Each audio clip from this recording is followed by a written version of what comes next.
What's up, Samsung? Welcome back to your workout and welcome back workout of the day. We're going to go ahead and make it a foundational workout. So really, I'm going to give you a few cues that we like to use. This is my assistant, Hammy, and she's going to help us out. But we're going to go ahead and start from the feet and work our way all the way up to the head. Then we'll give you some exercises and then we'll program it into a little workout. So the first cue I want to give you is with your feet. Always when you're doing a standing exercise, imagine you're trying to grab the ground with your toes just a little bit.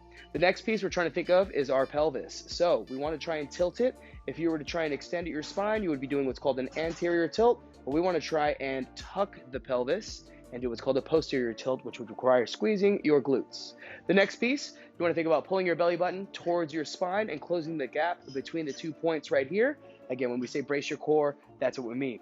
Pulling the shoulders back and down slightly. I like to call it tucking them into your back pocket. Always a good place when you're working. And then lastly, your head and neck. Always think about holding an apple between your chin and your chest, making sure that is nice and neutral.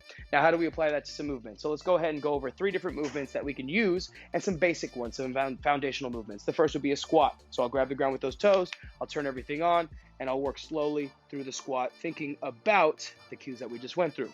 The next piece would be a push-up. On that one, you want feet hip width, and again, I'm going to tuck that pelvis, turn that belly button on, and then I'll bring those elbows right by my side, full range of motion on the push-up.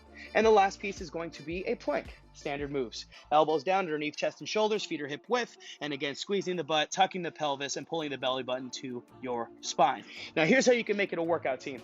Go through 5 rounds of each movement. Give yourself 30 seconds of each one, and try and just work on the different coaching cues that we gave you, right? Remember, grabbing the ground with the toes, thinking about tucking the pelvis, rotating it by squeezing the butt, pulling the belly button to your spine, shoulder blades back and down, and that head with the apple in between.